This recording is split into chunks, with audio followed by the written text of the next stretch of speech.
Okay, so let's explore the source material you've gathered on what might just be one of the most future-proof career paths out there right now. Ethical hacking. Ethical hacking. We're diving straight into offensive security or penetration testing, basically the legal practice of breaking into systems to, defend them better. The context for this is just massive. I mean, with rapid digitalization, everyone moving to the cloud and, well, a cybercrime industry that's always on, the demand is just constant. A painful demand, it seems. Exactly. That's why the sources all flag this as one of the fastest growing careers.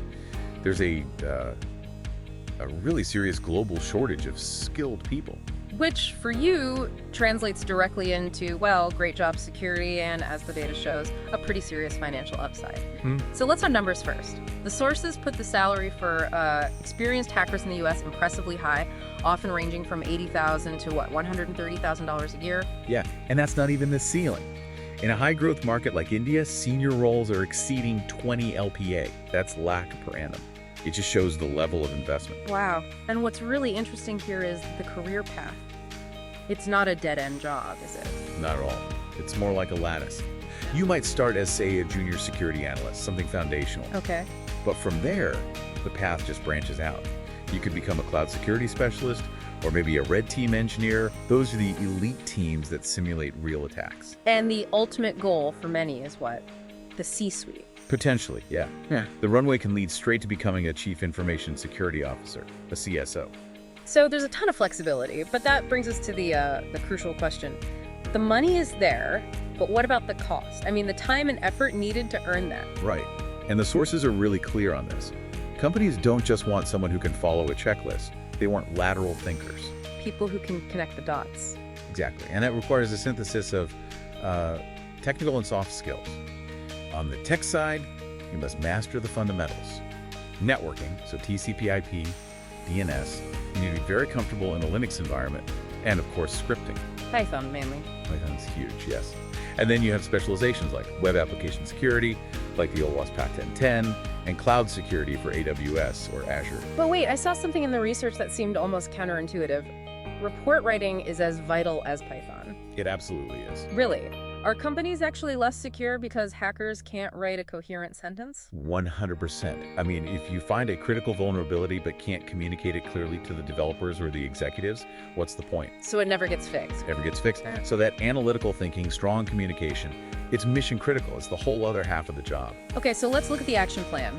The sources laid out a pretty clear year-long battle plan for someone starting from scratch. Yeah, it's quite structured. Months 1 through 3 are all about those core fundamentals we just talked about. Networking, Linux, and your Python basics. And then it gets more hands-on. It does. Months 7 to 9, that's when you really start practicing. You're doing capture the flags or CTFs and mastering the tools of the trade. And we're talking about specific tools here, like Nmap or Burp Suite. Exactly. Nmap for network discovery, Burp Suite for web apps, and then, Metasploit, which is sort of the Swiss Army knife for actually demonstrating an exploit. And to prove you've mastered this, there are certifications. The sources mentioned a few key ones. Right. CEH, the Certified Ethical Hacker, is often the entry point. But the real gold standard, the one that proves you can actually do the job, is the OSCP. Offensive Security Certified Professional. That's the one. And then later on, you might aim for something like the CISSP for a leadership role. But let's be realistic for a moment. The research did point out two major hurdles, one being very high competition at the beginner level. It's true. And the second one is the absolute need for continuous learning. You can never, ever stop. The threats are always evolving. Constantly. And if you connect that to the big picture, that's where the future scope is. As AI, IoT, and the cloud become even more integrated, ethical hacking is just going to fracture into these highly specialized niches. So things like AI security or dedicated cloud pen testing. That's where the most exciting future roles will be, absolutely. So the distilled takeaway here seems to be that this is a demanding but also a highly rewarding career for anyone who's passionate about complex problem solving. It is. But this also raises a really important kind of thorny question for you to consider, pulled right from the source material. Yeah. Given that cyber criminals and ethical hackers often use the exact same automated tools and techniques, how drastically will the ethical and legal boundaries of this field need to shift as powerful AI hacking tools become available to, well, everyone? Something to think about.